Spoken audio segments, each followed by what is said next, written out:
നീ ഇവിടെ വെറുതെ ഇങ്ങനെ ഇരിക്കുന്നത് കണ്ട് ഞാൻ ഇങ്ങോട്ട് കയറിയതാ. ഇന്നും ജോലിക്കൊന്നും പോയില്ലേ? കുറച്ചു ദിവസമായി ഞാൻ ജോലിക്കൊന്നും പോകാറില്ല. മോളെ, അന്ന് എന്റെ ഒരു ആഗ്രഹത്തെ പറ്റി നിന്റെ അമ്മയും മറ്റും നിന്നോട് പറഞ്ഞതും നീ അതിനെ പരിഹസിച്ച് തള്ളിക്കളഞ്ഞതും ഞാൻ അറിഞ്ഞു. എനിക്കതിൽ പരിഭവമില്ല. നിന്നെ കുറെ നാളായി പുറത്തെങ്ങും കാണാത്തത് കൊണ്ട് പറയാൻ ഇടം കിട്ടിയില്ല. നിനക്ക് എന്നോട് ദേഷ്യമൊന്നും തോന്നരുതെന്ന് മാത്രം. എനിക്ക് ദേഷ്യമില്ല.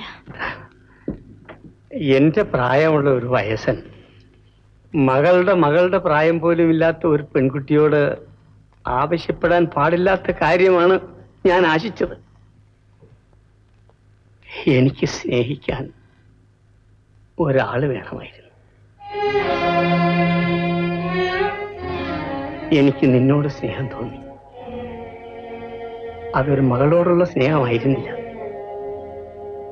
തെറ്റായിരിക്കാം. നീ മറന്നേക്ക്.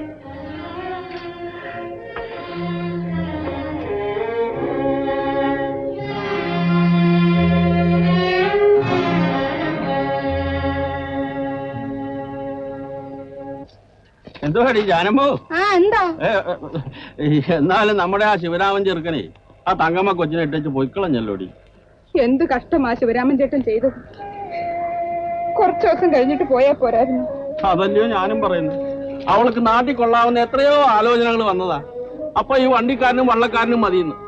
അങ്ങനെ അവന് തോന്നുമ്പോ അവൻ കപ്പലിൽ പോവും.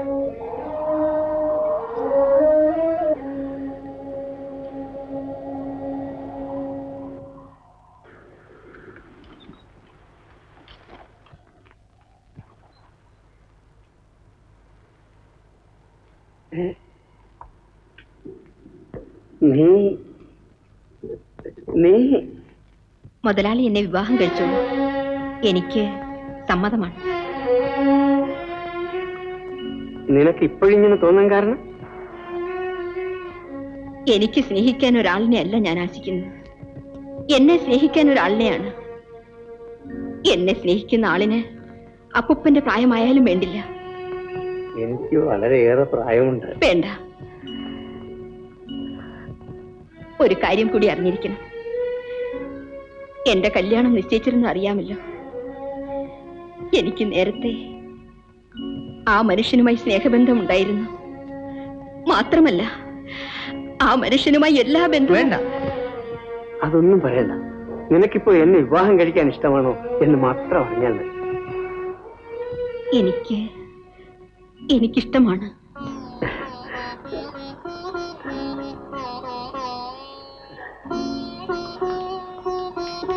ശരി ശരി.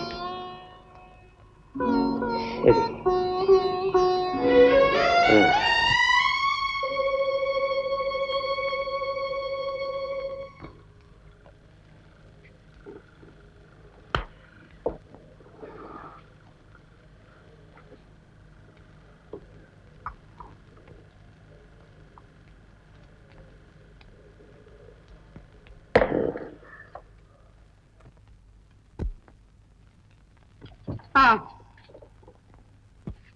കൊച്ചമ്മ വന്ന് കാണാൻ വന്നതാ.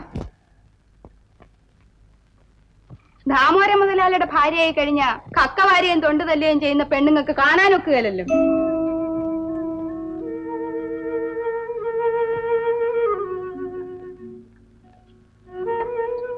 സ്നേഹിച്ച പുരുഷനെ ഒരു ദിവസം കൊണ്ട് തള്ളിപ്പറയുന്ന നീ പെണ്ണുങ്ങളുടെ വർഗത്തിനൂടെ ഒരു ആക്ഷേപം ഉണ്ടാക്കുന്നവളാണടി. 70 വയസ്സുള്ള ഒരു കിഴവന്റെ ഭാര്യയാകാൻ സമ്മതിച്ചിരിക്കുന്നു.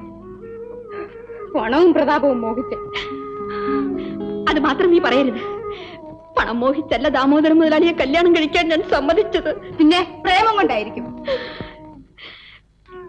മുതലാളി ഹൃദയമുള്ളവനാണ്. നിന്റെ ശിവരാമൻ ചേട്ടൻ മനുഷ്യത്വമില്ലാത്തവന് സ്നേഹമില്ലാത്തവൻ.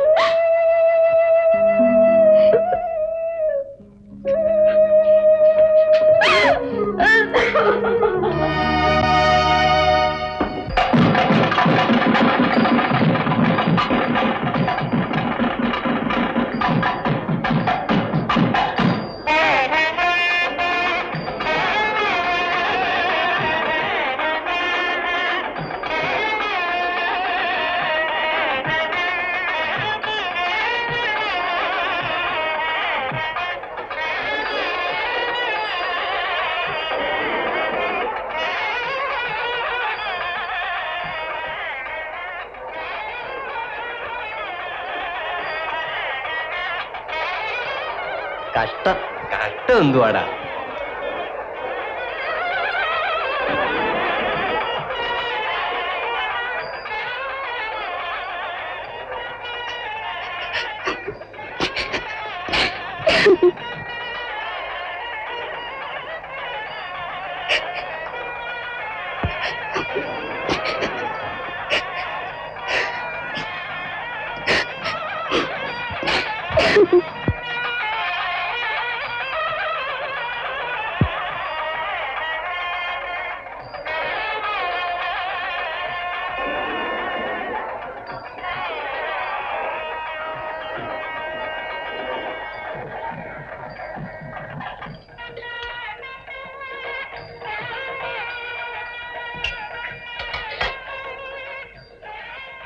എന്നാലും ദാമോദരൻ മുതലാണ് ഇനി ചെയ്യേണ്ടിയിരുന്നു.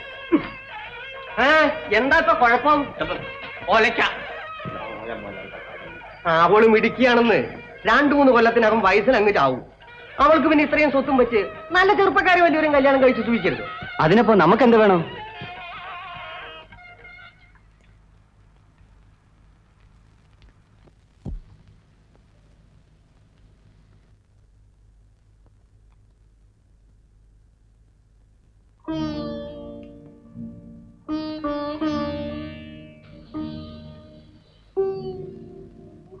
തങ്കമ്മേ, നീ എന്റെ സ്വത്ത് മോഹിച്ചാണോ വിവാഹത്തിന് സമ്മതിച്ചത്?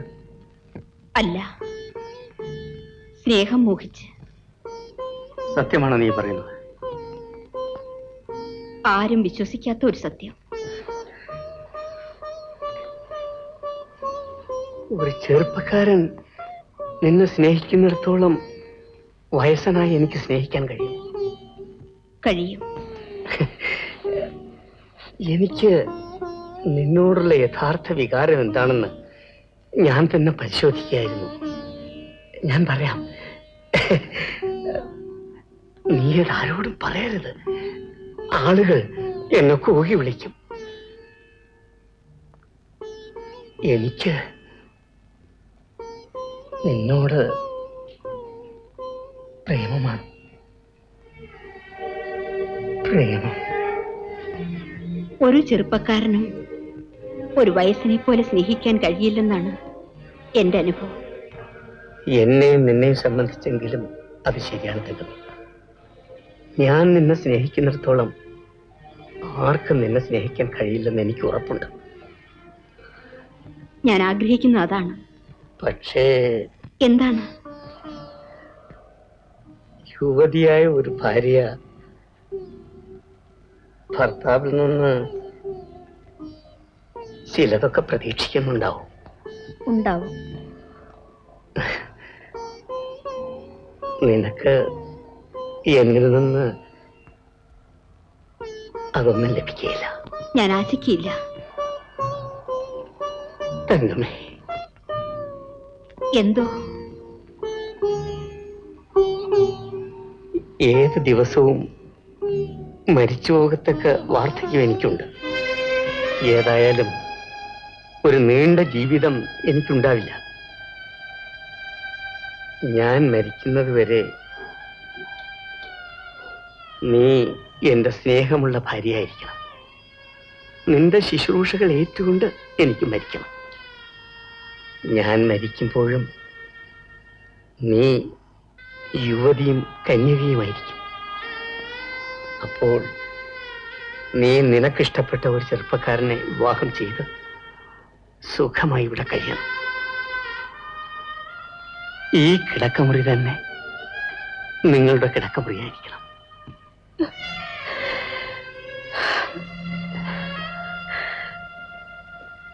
ആവശ്യമില്ലാത്തതൊന്നും ആലോചിക്കാതെ ശാന്തമായിട്ടുറങ്ങണം.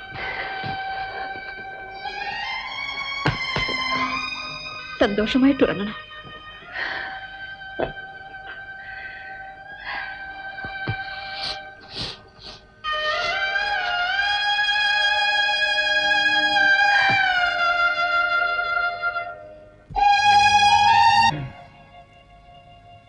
ഉണർന്നില്ലേ?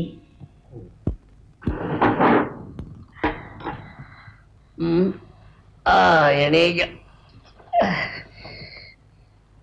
പഴയ കരിഗ്യാസ് വണ്ടി പോലെയാണ് ഞാൻ. ഒന്ന് സ്റ്റാർട്ട് ചെയ്ത് വിടാൻ കുറേ സമയമെടുക്കും. ഓടി തുടങ്ങിയ കട്ടിലിൽ വന്ന് വീഴുന്നത് വരെ അങ്ങ് ഓടിക്കൊള്ളും. ചായ. എനിക്ക് ഈ ചെറുപ്പക്കാരുടെ പരിഷ്കാരമൊന്നുമില്ല. മുഖം കഴുകണം.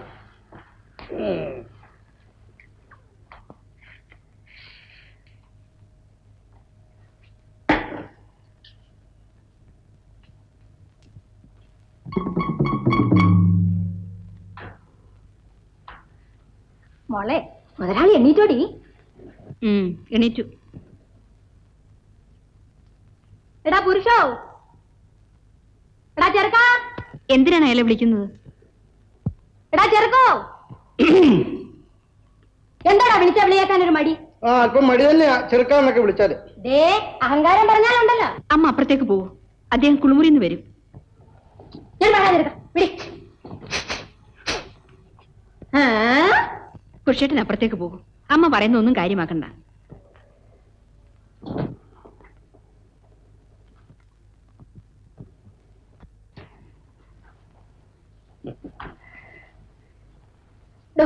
ഇതുകൊണ്ട് പോയി കഴിയും.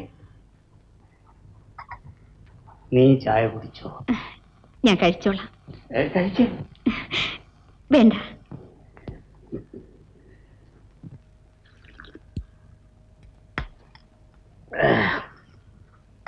ഇന്നെനിക്ക് ശരീരത്തിനും മനസ്സിനും നല്ല ഉത്സാഹവും തന്റെ ഇടവും തോന്നും. വയസ്സന്മാർക്കും ഭാര്യ ആവശ്യമാണ്.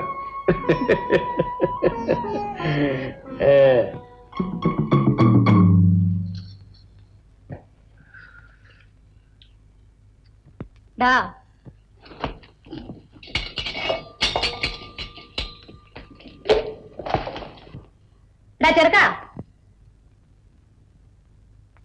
ഇവിടെ വേണ ചെറുക്ക.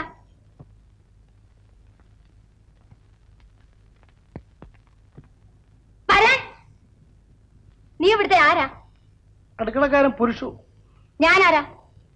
കടത്തയുടെ പാർവതി. എന്തുവാടാ പറഞ്ഞത്? ഞാൻ ദാമോദരമല്ലാതെ അമ്മായിയമ്മയല്ലടാ. ആ അമ്മായിയമ്മയാ. പറയാനൊരു മടി. എന്താ കൊച്ചമ്മേന്ന് വിളിയടാ. രാജയ്ക്ക് നിന്നില്ലെങ്കിൽ നിന്നെ ഇവിടെ ഞാൻ പറഞ്ഞു വിടും. പോയൊരു കാപ്പിട്ടുണ്ട് വേടാ ചെറുക്ക. കാത്തു സൂക്ഷിച്ചു തലമുടി.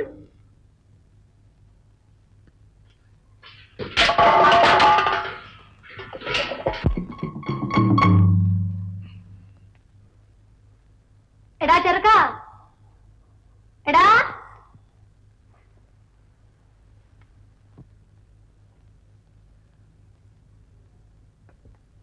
ചെറുക്ക.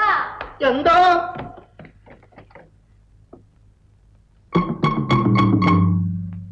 എന്താടാ തലയും മുണ്ടിട്ടിരിക്കുന്നത്? കൊച്ചമ്മ എപ്പോഴെപ്പോഴും തലമുടിക്ക് പിടിക്കാതിരിക്കാൻ ഞാൻ ഒരു സൂത്രം ചെയ്തിരിക്കുക. മര്യാദക്ക് നിന്നില്ലെങ്കിൽ തലമുടി പിടിച്ചേ വെക്കും. പുരുഷ, നീ ഒന്നിങ്ങി വാ. എന്റെ കാലൊന്ന് തടവ്. കാല് വല്ലാണ്ട് പെരുക്കുന്നു. അയ്യോ കൊച്ചമ്മ, വേറെ എന്ത് ജോലി വേണമെങ്കിലും ഞാൻ ചെയ്യാം. കാല് തടവാൻ മാത്രം എന്നെ കൊണ്ടുവയ്യ. പറയുന്നത് കേട്ടോണം. എനിക്ക് വയ്യ.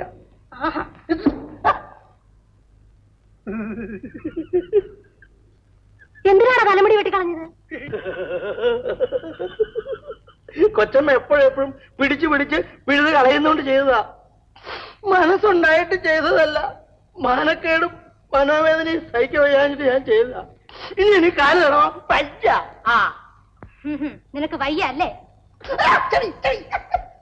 പറഞ്ഞാ കേക്കാമോടാ? ശരി വാ. കൊച്ചമ്മ കാലും ചെയ്യുന്നാണ് ഞാൻ തടവാ. ചെവി മുറിച്ച് കളഞ്ഞ് പേദമാണല്ലോ ഇത്. കണ്ട മരക്കാത്തികളുടെ കാല് തടവുന്നു.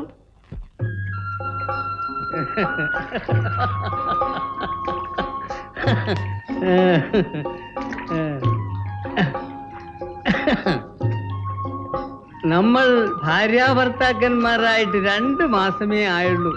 എങ്കിലും ഒരു 10 വർഷത്തെ പ്രായക്കുറവ് തോന്നുന്നു എനിക്ക്. ഇക്കണക്കിന് 2 കൊല്ലം കഴിഞ്ഞാൽ മതിയല്ലോ നമ്മൾ വയസ്സുകൊണ്ട് യോജിച്ച ഭാര്യ ഭർത്താക്കന്മാരാവാൻ. നല്ല ജോഡി ഇല്ലയുടെ രാമകൃഷ്ണ. ഭാര്യയ്ക്കും ഭർത്താവിന് എത്ര വയസ്സ് വീതം കാണും?